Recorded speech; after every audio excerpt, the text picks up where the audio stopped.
I just wanted to welcome everyone to our next session, and I am honored to introduce Enrique Nunez, and I hope that you all enjoy these next two sessions that he'll be presenting, as well as much as I will enjoy them. Go right ahead, Enrique. Thank you, Magda. Hello, everyone. As Magda said, I'm Enrique Nunez. I'm an associate professor at Ramapo College. I'm also a UN ambassador for sustainable development for Hechos por Nosotros and Animana. And I'll talk a little bit more about their work in my second session. But right now, for this session, I'd like to talk a little bit about how to integrate sustainability into a strategy course. And this is a project that I developed. There we go. A semester-long project that I developed that acts as a focal point for assignments and conversation, where students have an opportunity to apply what they learn about strategy to a specific industry, while at the same time learning about sustainability. So you'll see I'm using the personal care industry just simply because I had a lot of information that I'd collected for a practitioner article that I'd written, but this really can be done with any industry. So any industry that you're familiar with, and in fact, you'll hear me say in a little while when we talk about my second presentation, which is about the fashion industry, you'll hear me say that I'm actually starting to adopt some of the material that I have here to the fashion industry. And what I hope to do is run it on opposing semesters, run these projects.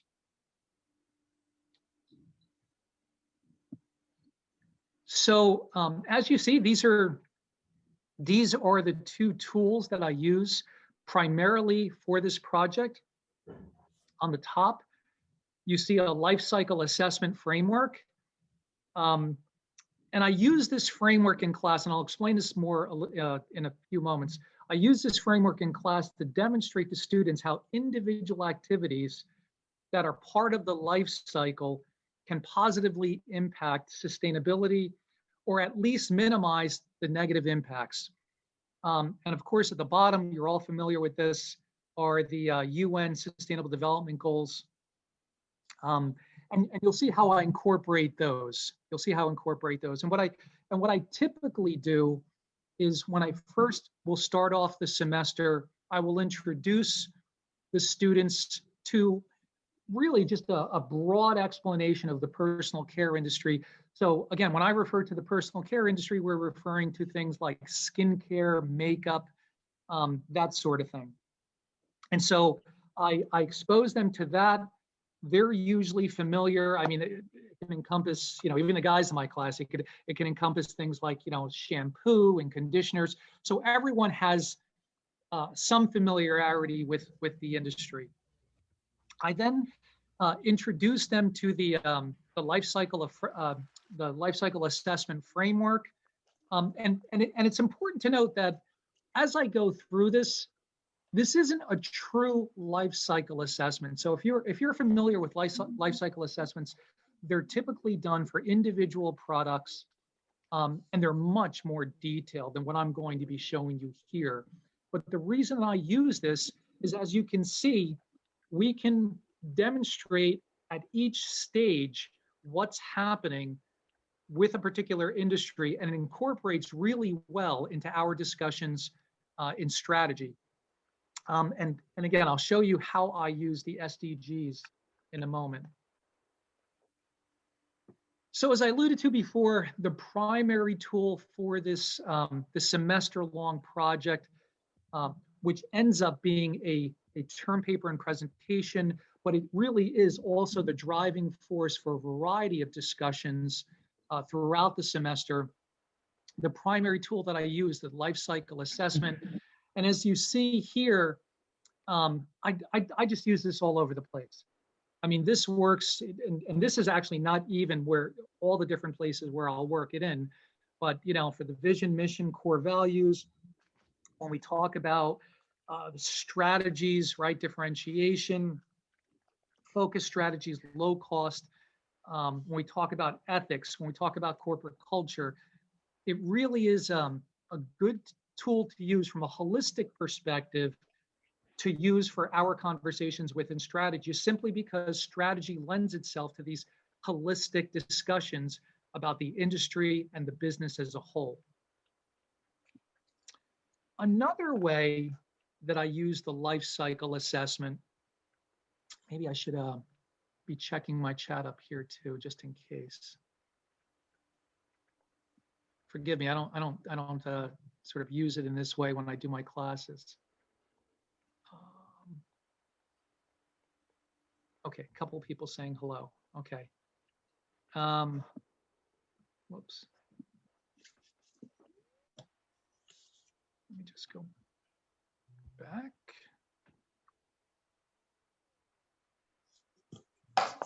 I'm sorry, folks, this is not going back on me. 1 second.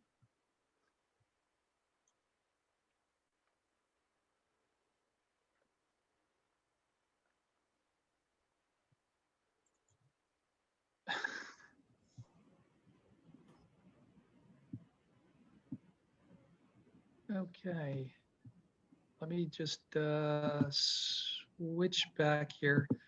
For some reason, it was only allowing me to go in the forward direction. So as I said, another way that I, excuse me?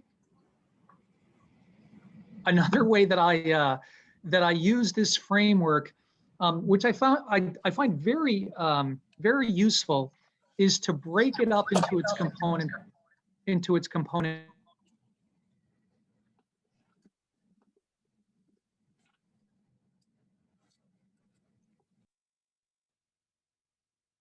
Can you hear me, folks?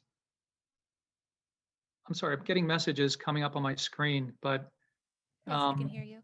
Yes, we can hear you. I hear you. Okay, thank you. I'm just having messages pop up on my screen. So I use it in its component parts, and so here you see the first of the life cycle stages, which is design. And the big issues within the industry are demand for water has grown exponentially over the last few decades, which has led to a number of shortages in certain regions of the world. Of course, concurrently, water pollution is also a problem and poses a global threat to both humans and the environment. And also, the environmental impact of packaging is another salient issue during the design stage. And you see, so below the issues, you'll see the responses from industry and some of the things that they're doing: green chemistry. They're mapping their water usage.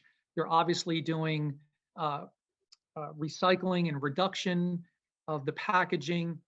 And so what I like to do for the design stage, since it is the first stage and it perhaps has the greatest capacity for impact across the entire life cycle, is I use this, throughout when we talk about, research and development, when we talk about a company's product design strategy, even when we talk about, what strategy a company is hoping to pursue, whether it be low cost, focus, differentiation.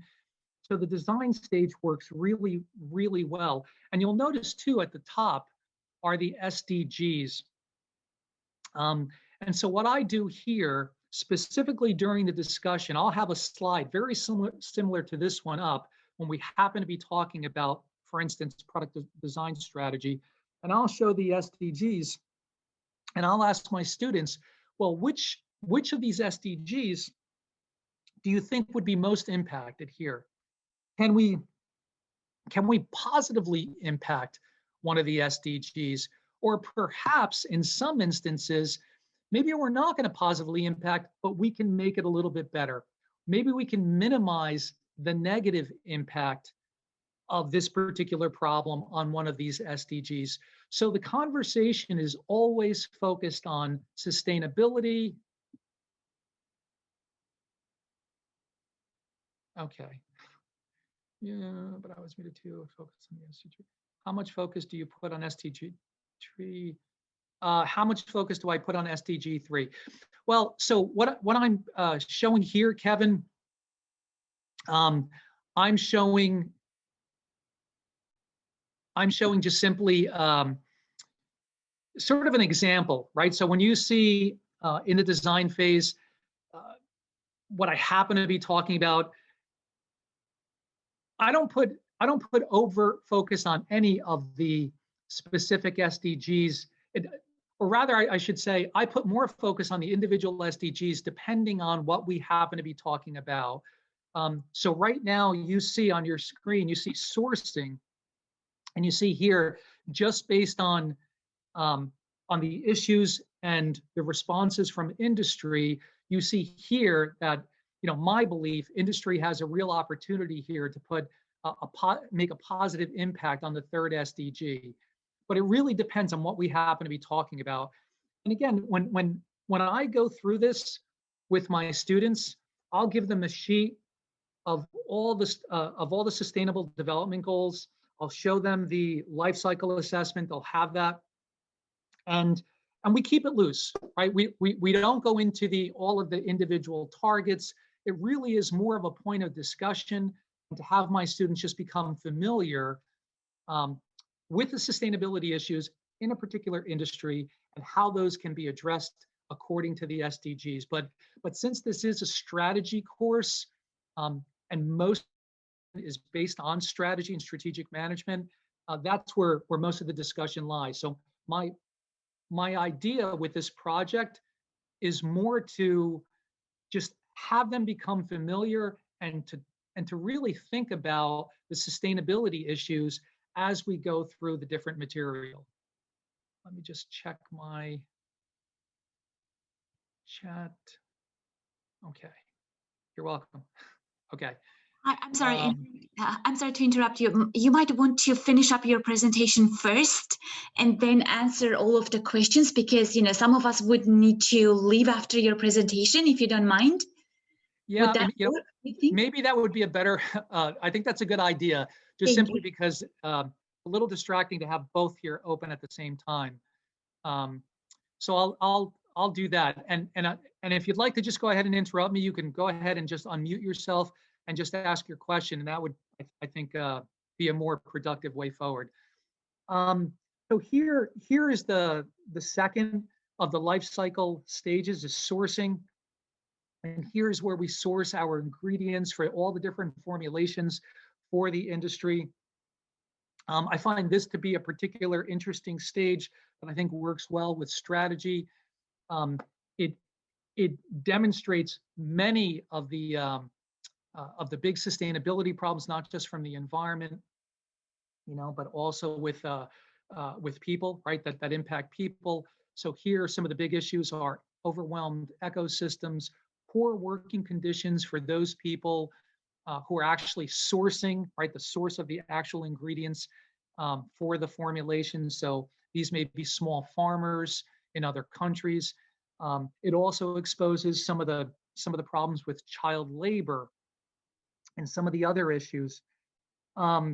So again, industry is responding in a variety of different ways, but it's also an uneven response. There are many companies who are still struggling with sourcing of materials, because one of the dilemmas within the industry is that a formulation, I mean, it could be a lipstick, it could be eyeshadow or some other kind of color cosmetics. But one of the big issues with the formulations is that all the ingredients need to work together, right? I mean, this is essentially you're essentially following a recipe and cooking up, right? And that's all a formulation is. You're mixing a bunch of chemicals and they're processed in some manner, and it's going to come out to the end product. So they need to work well together. And those individual ingredients too have performance standards that they need to meet. So the industry is faced with a dilemma of trying to take out individual unsustainable ingredients and replace them with their sustainable counterparts. And another part of the problem is that there really is no standard within the industry to determine what is sustainable. Sustainability really means more within the personal care industry is if one product is more sustainable than another, but there is no objective standard. So again, I mean, companies are struggling with that. But this is a good lifestyle, a good life cycle stage for a fruitful discussion with my students. We talk about how, these are difficult, complex decisions that companies have to make. It's not simply saying, well, this mica, it's mining is horrible for the environment, and so we're going to just stop producing mica, or we're going to just switch over to artificial variants. Artificial variants also have some sustainability issues. Even though mica is indeed horrible, right? They literally like strip mine the land. Even though it's horrible, there are some things that the companies can do. One of the initiatives is the Responsible Mica Initiative, and what they're trying to do is use more sustainable practices to actually mine the mica from the earth. They're trying to eliminate forced labor, child labor. That's especially problematic for migrant populations, which are oftentimes exploited. They're trying to make the mining safer. So you see, I mean, that's probably a pretty good example of even though until we can find a good, viable, sustainable alternative for something like mica, what the industry is trying to do is they're trying to clean up their act to the extent that they can. So let's move on here. Okay, so manufacturing, again, big stage, the big problems here: water use, water pollution. Here we can, production, supply chain management. When we talk about, core and distinctive competencies, we talk about a lot of issues, how some of the industry responses, when they become more sustainable, they're actually cutting costs.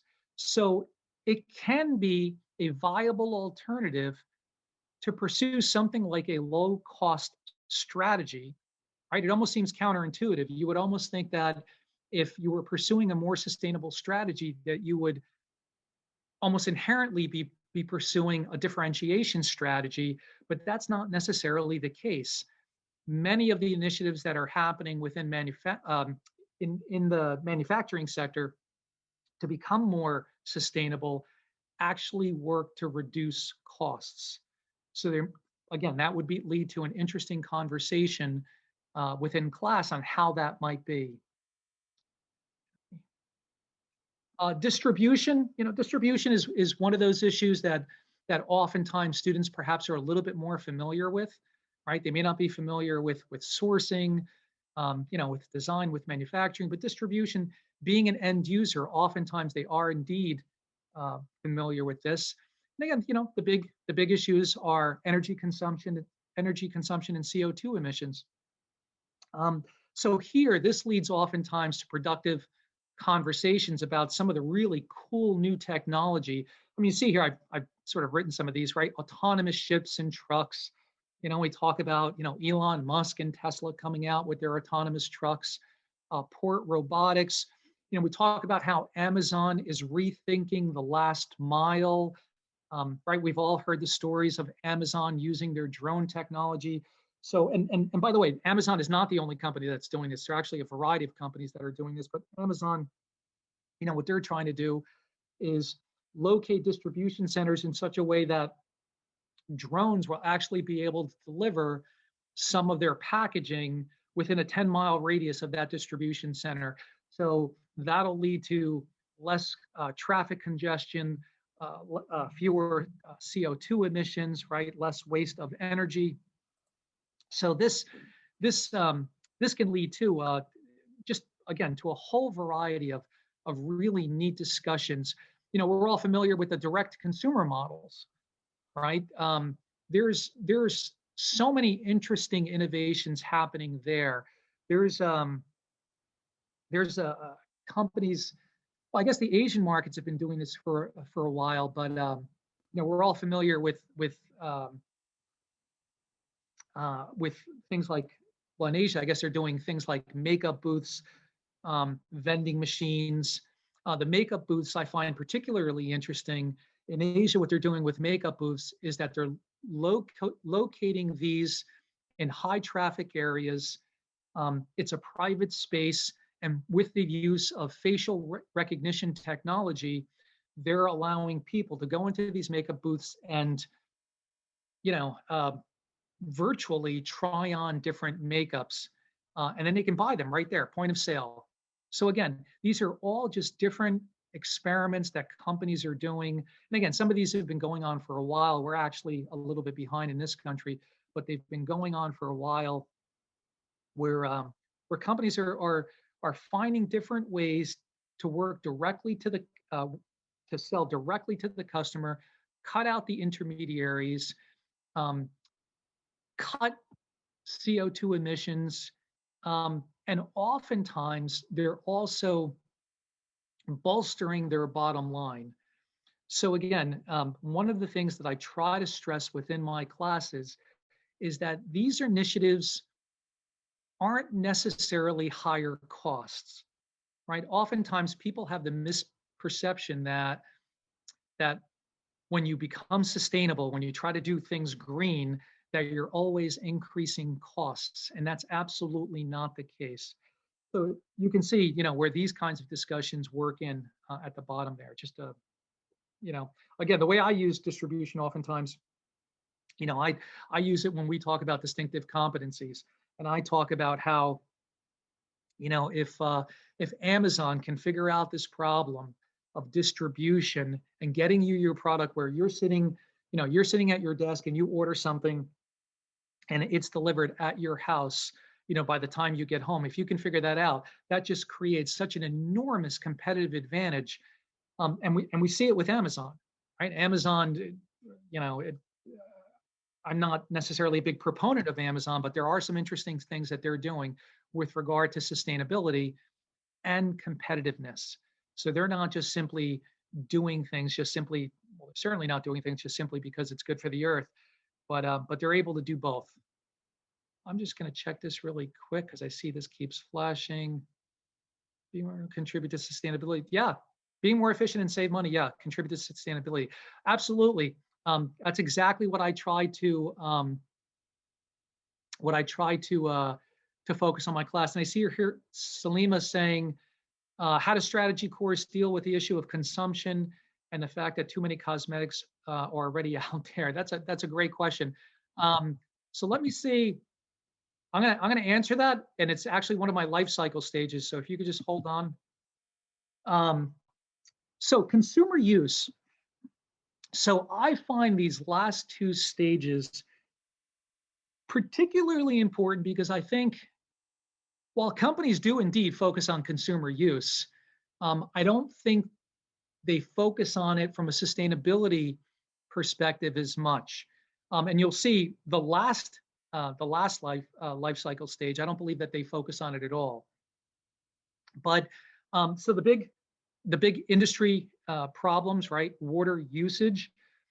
The vast majority of the water footprint for personal care products happen when consumers actually use the product, right? So when they actually use the product, and oftentimes too, it also becomes an issue perhaps with water pollution, especially if we're talking about things like rinse-off products like shampoo or conditioner. So those will go into the water streams.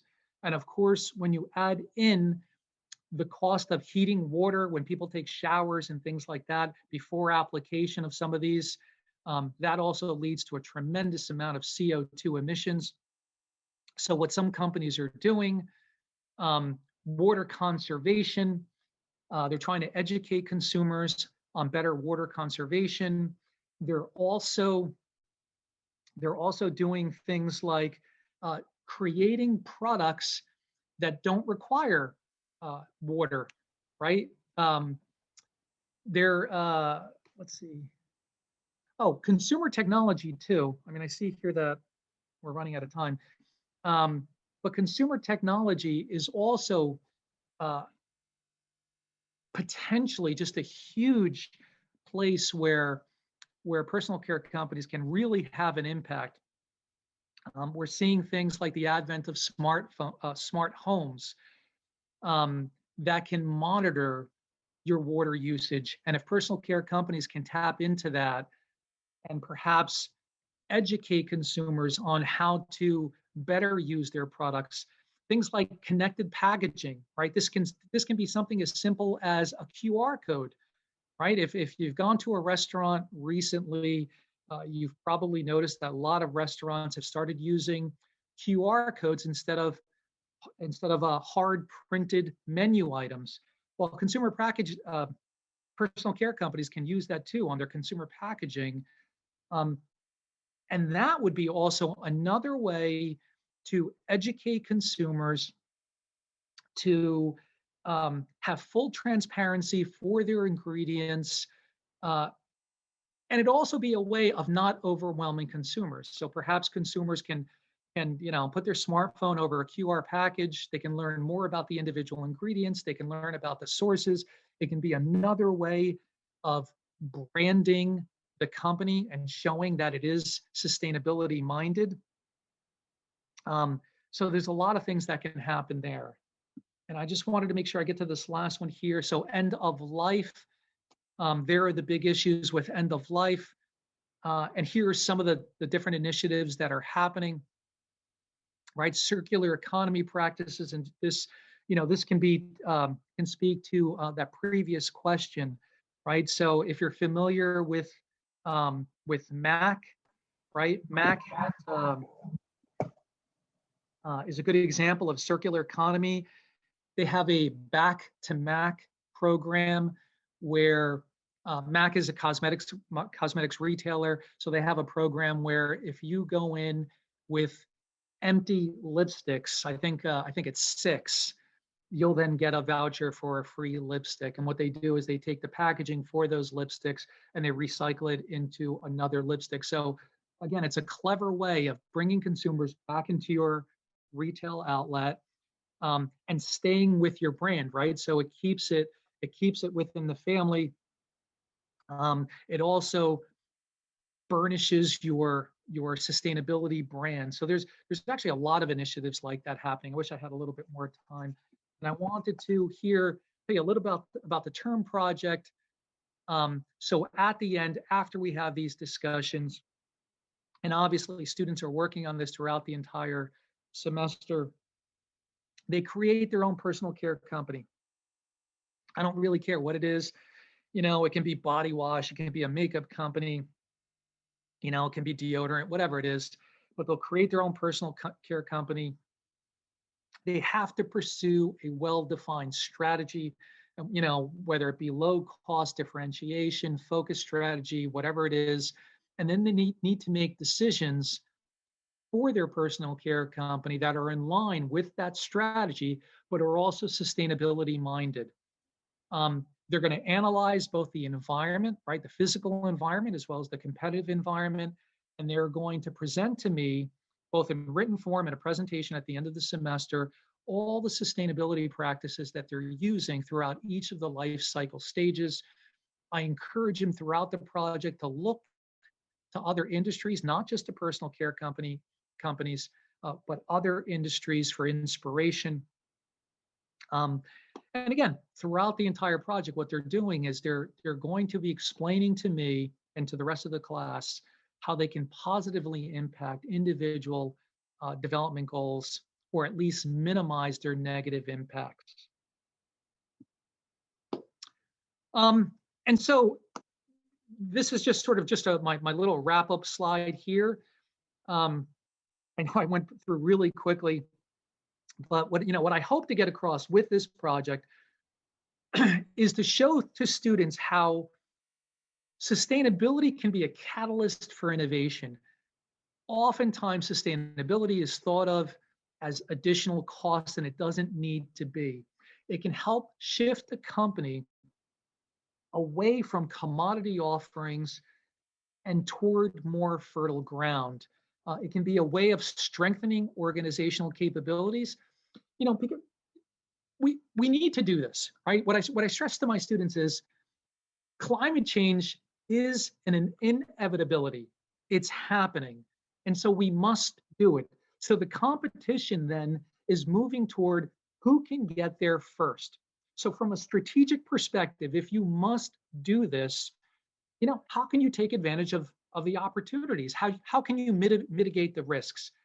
And if you establish a foundation for long-term success, you'll win, right? And those that fail to take into account the inevitability of climate change are going to be the big losers.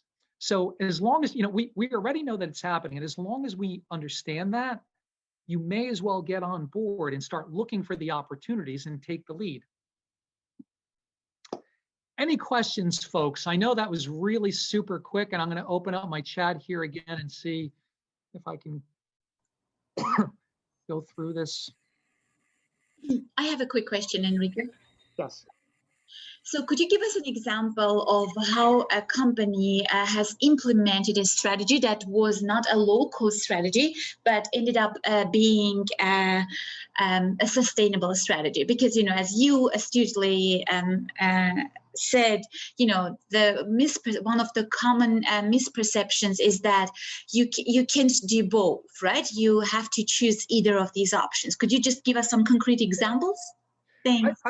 I'm sorry, I didn't catch the first part, where a company wasn't implementing a local strategy? Low cost. Low cost. Okay, yeah, I gotcha. So let's see. Perhaps one of the companies that comes to mind that I'll be talking about a little bit in my next session is Patagonia. And how Patagonia, Patagonia is an outdoor, if you're familiar with them, outdoor clothing company. They're, winter suits, and they actually have quite a lot. They're not at all low cost, right? But if you go into their retail stores, if you read their book, the founder of Patagonia has got a great book. It's called "Let My People Go Surfing." All of their advertising, all of their company communications, if you look at the labels on their clothing, it all helps to burnish that environmentalism. They talk about their care for the earth.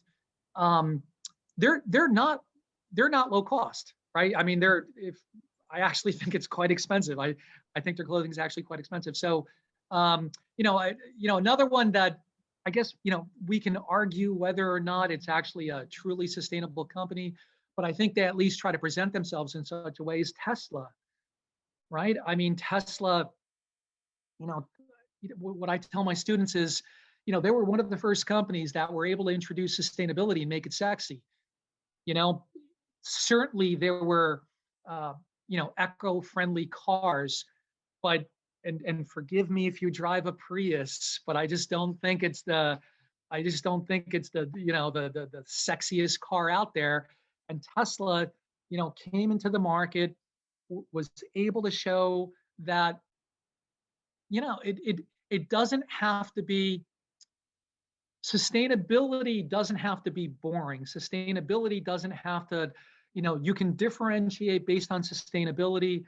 And we've seen with the success of Tesla and their electric cars, and again, they're not cheap. So they've been able to differentiate just being being an electric sports car company. And I know I realize now that they're coming out with other types of vehicles, but at least that was their first introduction. So I think Allbirds, right? Yeah. IKEA, so I see here.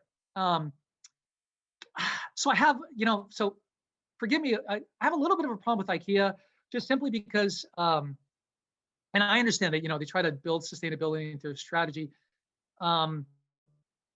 IKEA's gotten a little bit of criticism just simply because, some of the adhesives that that they use in their furniture and some of their other materials aren't necessarily great for the environment. Again, I have some IKEA stuff, but part of my problem with IKEA is that it's essentially, almost like disposable furniture, and it's not, real wood furniture, is longer lasting. And in fact, it'll be one of the arguments that you'll hear me make in a moment is sort of this argument for more higher quality enduring products versus like an IKEA product where it really can't be fixed. It once that the composite board, once it breaks, you can't really do anything with it.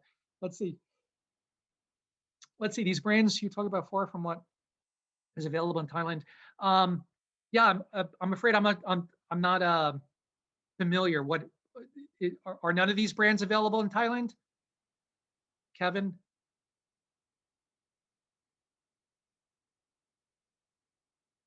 Okay. Yeah. So I see here that. I was going to say, yeah. Well, I think you might get them in Bangkok, where the tourists go. But I live about 6 hours from Bangkok, and most of our clothes are made locally in small factories. Oh, see, that's great. Yeah, unfortunately, a lot of the research that I have is going to be Western companies. So I'm not as familiar with that. And I see here, and again, here, what Deanna's saying here about IKEA, it is precisely what I say in my class. I say that there is no panacea, right? There is no such thing as the perfect company. And we shouldn't look for the ideal. We should look for progress. We should be measuring companies on progress and moving in the right direction, right? So what I tell my students is we're looking for directionality, right? We're not looking for perfection. And so I applaud all of these companies, right? So everybody, as soon as you bring up Tesla, everybody says like, oh yeah, but what about those batteries? What are you going to do with those batteries? And I fully acknowledge, look, that's an issue, right? That's an issue, but we have to start moving in the right direction. We're looking for directionality here. We're not looking for perfection. Okay, so I was going to, since I've already gone over a little bit, I'm going to just roll into my other one really quickly here. And this one I'll probably have to go through a little bit more quickly. So just bear with me here a second.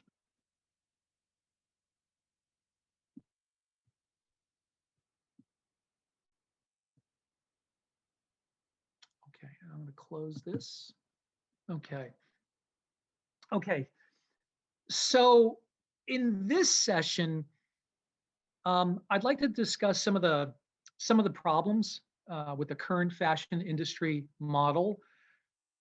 And I also want to explore at least one manifestation of a more sustainable production model that has potential to address some of the social, economic, and environmental dimensions of sustainability. Also, I'm going to really just quickly go over some of the work that's happening with Hechos por Nosotros and Animana. There are two organizations that are working to rethink the fashion industry by focusing on local development, right? As I think it was Kevin who was speaking before, local development, capacity building, and transparency in the value chains. Okay, so again, I'm not going to go through all of this. I'll just go through this quickly, just some of the big problems. In the current fashion industry, 21 million people are victims of forced labor worldwide. 11.5 million of those are women. Many of the workers are informally employed without formal labor protections that are covering, wages or working hours, or even just basics such as that. By some estimates, the fashion industry is among the most polluting in the world. McKinsey & Company wrote that the global apparel and footwear industry produce more greenhouse gases than France, Germany, and the UK combined in 2018, totaling 2.1 billion tons of CO2 emissions, which is about 4% of the global total emissions.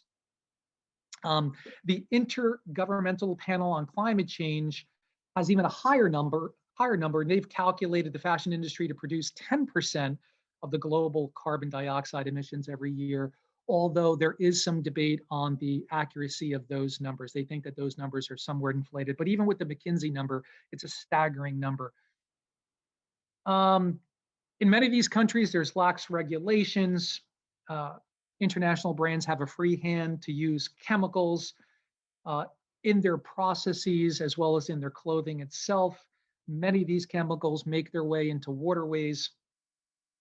Of course, most of these problems, let's see, it's also the second most water intensive industry in the world. And it also creates an astonishing amount of waste.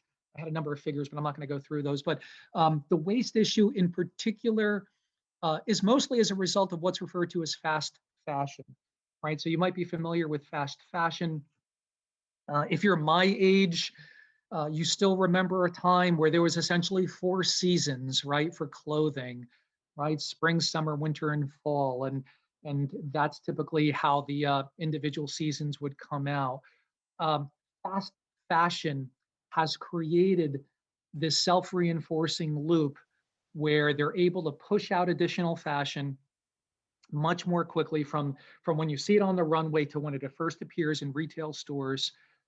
That fashion then essentially becomes a marketing piece for additional fashion, and they've actually increased that cycle time where they can have periods as short as 4 to 6 weeks where they can turn around the cycles from catwalk to retail store. So they've created many, many more cycles of fashion, where what essentially we have now is we have a situation where we essentially have disposable clothing, right? So again, when I was a kid, we wore the same thing most of the time. You were lucky to get a pair of shorts over the summer, and now it's become somewhat disposable. Much of that clothing ends up in landfills. And also, just the last one here, only 12% of fashion brands are interested in paying their workers more than the minimum wage. So again, it's not a great model. And of course, it's not surprisingly that the current model leads to disenfranchised workers at the front end of this model, lower incomes, reduced access to education and healthcare. If it's artisanal work, where the workers are actually coming from indigenous communities, they'll have limited connection to global markets, reduced entrepreneurial skills, disadvantaged bargaining position with buyers, lower production, loss of ancestral techniques. So they're actually losing their ancestral cultural techniques that they've passed on from generation to generation. For the brands themselves, we've just talked about all the just horrible problems with pollution, biodiversity loss, labor abuses are rampant in this industry. And for the consumers, right, they have very little knowledge about the quality of the materials that they're using. They have very little understanding of the origins of that material. And they have really no understanding of the social and environmental impacts that are that come as to the creation of that clothing. So here is just a quick run through a more inclusive manifestation of what this could look like, a better value chain, especially here now. So now here I'm just focusing on the artisanal workers because that's the work of Hechos por Nosotros. So with this model that I'll explain a little bit more in a moment, you'll have better lives for the people on the front end. You'll have more opportunities, more jobs, better access to education and health. You'll be able to preserve biodiversity because these products are being made with sustainability in mind, and also preservation of their culture, right? If there's one thing that they have that's distinctive, and we'll talk about which communities I'm referring to in a moment, but if there's one thing that's distinctive, is that they have these artisanal techniques that they draw upon, that they've passed down from generation to generation, and this type of model helps to sustain that. It also helps to transfer to these communities modern management techniques and technology. It helps them better integrate into the global market. And many times what we're doing here is we're eliminating intermediaries. Again, it's the way that they do it, these two organizations, they focus on sustainable production, and it also leads to higher incomes. For the brands, well, they get the benefit from being responsible brands that sell sustainable products, and they're able to use that in their marketing, and oftentimes they're able to offer a premium for their goods. And for the consumers, well, they're informed consumers, and the thought is that if they're informed, especially digital natives, especially younger consumers, if they're informed and they care about the issues, and we know that the more that we educate consumers about these issues, the more that they care about them, this will also lead to increased demand for these products. So what I've just described is the work of these two organizations, Hechos por Nosotros. It's an NGO. It's helping to make the fashion industry more fair and sustainable. They work with local development with artisanal communities in the Andes and Patagonia. They assist in the development of the camelids textile industry. So, and they also work at every point in the value chain. And they also work together with industry, government, and society and international institutions. So that's the NGO, and Animana is a B corporation that works with the individual communities, again, the same communities in Patagonia and the Andes. They combine their ancestral techniques with contemporary designs that will sell to the greater market, and they create sustainable products. So they focus on the luxury end of the market, and they work, they have clothing, textiles, they have home goods, they sell a variety of different products. But always they ensure that all of their products in the value chain, that there are fair labor practices for the communities that they buy from, that they're using sustainable practices, and that they pay them a fair wage. And again, one of the ways that they're able to do that is that they oftentimes cut out the intermediaries. And Enrique, I've put a link in the chat about what they do in Thailand. They have an OTOP system here. Oh, okay. Terrific, thank you. And I'm gonna review this right at the end. And again, forgive me if I'm sort of racing through this a little bit. I'm just, I know we're running out of time. There we go. So again, this is a little bit more about what the value chain looks like, what I just described. But again, it is a viable, sustainable business model. And that's what I'm trying to get across here, that there are indeed viable models.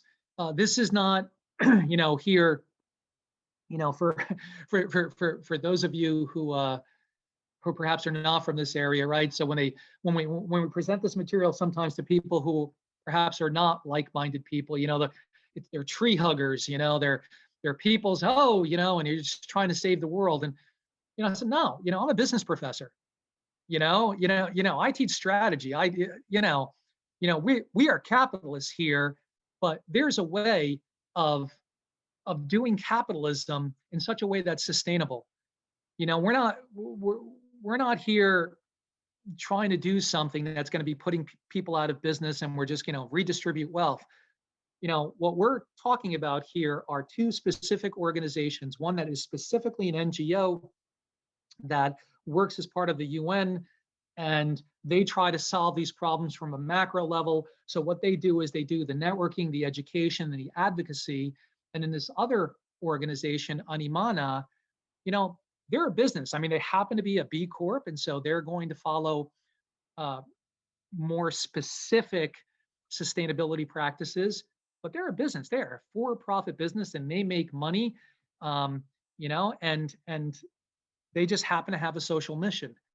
So it's one of the things that I try to stress in my classes that, we are not talking about here, we're not philosophers sitting on a mountain here and just espousing these high-minded beliefs. This is, rubber hits the road kind of, business practices, but just simply how to do this in a more sustainable manner. That's all we're referring to here. So here I just want to go just quickly how we might incorporate some of this from a fashion perspective into some of these courses. So you just heard me give a presentation on the big sort of this project for the life cycle assessment of the personal care industry. I'm working on something similar for the fashion industry. I just simply need to collect more information. And again, as I said in my last presentation, that life cycle assessment approach can be done for any industry, and I try to find things that might be of interest to my students. Here, what you see on your screen is a business model canvas. I teach an entrepreneurship course. We use a business model canvas. So a business model canvas is just simply a way of visualizing the different elements, right? The different component elements that are necessary to create a viable business idea. There's lots of these different business model canvases out there. This is the one that I use. The only difference with this one that I've started using is that we use the sustainable business model canvas. And so as you see at the bottom here, it also takes into account the ecological and social consequences of the activity that's being proposed. So what I do in my class is we work on these ideas throughout the entire class, and they do a presentation in class, the best ideas. We actually take them to a pitch competition, and they pitch their ideas to a statewide competition. So I've just started thinking about this for leadership and organizational behavior. So I'm starting to work up some materials for creating a project. First, it's going to be for my leadership class, but then I'm going to adapt it to my organizational behavior class. It's going to focus on transformational leadership, which is a very contemporary way, a very contemporary method of leadership. It's very in vogue right now. And again, I like transformational leadership just simply because, it focuses on the transformative effects of leadership and leading through charisma and inspiration and having a purpose and a mission. And I noticed this, I noted Yvon Chouinard before. And again, if you're not familiar with him, he's the founder of Patagonia. It's a billion-dollar outdoor textile, right? Outdoor clothing company. He's a world-renowned environmentalist. He started out as a climber, and I'm going to use this book, Let My People Go Surfing. It's a really easy read. He revised it a few years ago, but it's a really great story, right? It tells the story of Yvon and how he just started out as a climber. He and his buddies used to go and just climb different mountains. And as you know, in climbing, you sort of take these little metal stakes, and you, at least the way they used to do it in the past, and you used to sort of chisel them into the mountainside, and you would sort of hook yourself in, and you would climb some more, and then do the same as you made your way up the mountain. And at some point, he came to the realization, wow, we're really defacing the mountain by chiseling in all these little metal stakes. And so what he started to do is he started to create things that would release, right? So he would create these little, these little gadgets that would go into a crevice of the mountain, and you can hook onto it. And as you passed it, you can sort of like, it would be spring loaded, and it would just pull right out. And so you can climb a mountain and not leave any trace whatsoever. And that sort of led him on this long journey to creating Patagonia and everything that they are now. And he will readily admit that the fashion industry, which I guess Patagonia could be considered a part of, that it is a horrible industry. And he talks about that in his book, but he talks about how he works from within the industry to really push others to try to change their ways. So he works with their suppliers, and he talks about how sustainability really can be made to be a differentiating factor, to be a competitive tool in your arsenal.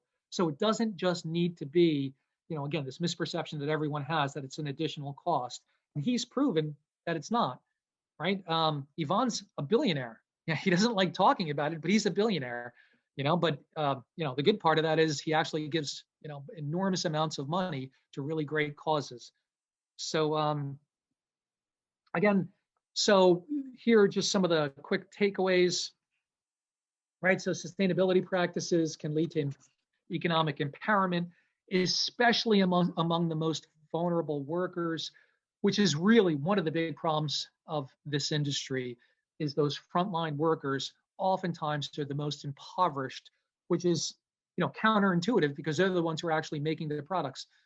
Hopefully I've shown one rational approach to help revitalize the industry and lead to a sustainability focused transformation. I see more and more companies doing this sort of thing. And also, the benefits of raising consumer awareness, especially among young people. I think we as faculty have a unique perspective. We are in a position to help change attitudes, and young people in particular are amenable to this message, right? They already care about these issues. They just need to be armed, with the tools and the education to be able to sort of bring this out into the world. And so again, forgive me for going so quickly, but I sort of have an eye here on the time.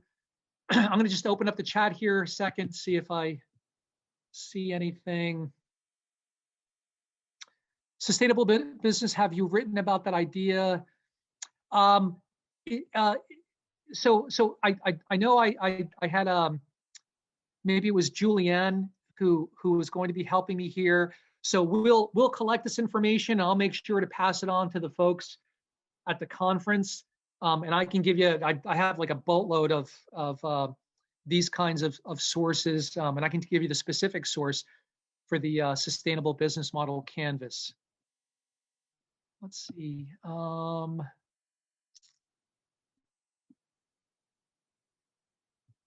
Okay, were there any other questions? I think. So I think a little bit further up in the chat, we had a comment. The bigger problem is at the lower end with companies like Zara, et cetera. And I was wondering, to add to that, could you speak a little bit about greenwashing and, for example, like what Forever 21 is doing and some of these fast fashion companies that are making their product to be washed twice and then thrown away? Can you speak to some of the greenwashing that happens there? Sure. Yeah. I mean, so that happens in every industry. I've done more research on the personal care industry than fashion, but that happens in every industry. And I think so of course, greenwashing being where companies pretend that they're being sustainable, and we'll have literally the green packaging and have little frogs or leaves on it, and they'll pretend that they're being more sustainable. I think the response to that is with more education, is to better educate consumers to be able to tell when a company really isn't being sustainable. And if you are one of these sustainable companies, to really directly differentiate your products against those that are not meeting the standards. Again, it's one of the things, Patagonia is pretty good at this. Patagonia, we'll talk about how, if you go on their website, they talk about the process that they went through to find more sustainable ways to dye their jeans. If you looked at some of the, there are some statistics out there that talk about just the enormous amounts of water that it takes to, to market a white T-shirt. I think the proper response to companies that pretend that they're being sustainable is just to directly confront it, is just to say simply, okay, other companies, if you don't want to be, directly name out another brand, but say other companies, are pursuing this particular strategy. Well, let us tell you why, why that's not good enough. And really use what you've got. If you're working with indigenous communities and you're paying a fair wage and you're cutting out intermediaries and you're making sure that they're using sustainable practices, you should be using all that. That should be the basis of your brand until everyone is doing that, right? Until it's no longer a point of differentiation, right? And at that point, well, then the industry will be so much better off and you will have already moved on to something else, right? Because I'm not so naive as to think that we're going to get to a point where all these issues are fixed. You'll then move on to something else, right? So there's not one thing that you can do, I think, to combat greenwashing, but I think there's a whole host of things that you can do to do so. And again, I'm going to just jump here because I see a message that there's a couple more questions. Oh, please provide feedback on the Entergy app. Oh, okay, that's from the moderator. Biggest challenge is sustainability, complying, greenwashing. Okay. Any other questions, folks? If I've missed it, because I'm looking at a little box like this, I'm just scrolling back and forth on it. All right, if there's not any more questions, I think I'm a little bit over time. Thank you. Thank you so much, everyone. Thank you. And I'll see you in other sessions. Thank you, Enrique. This was great.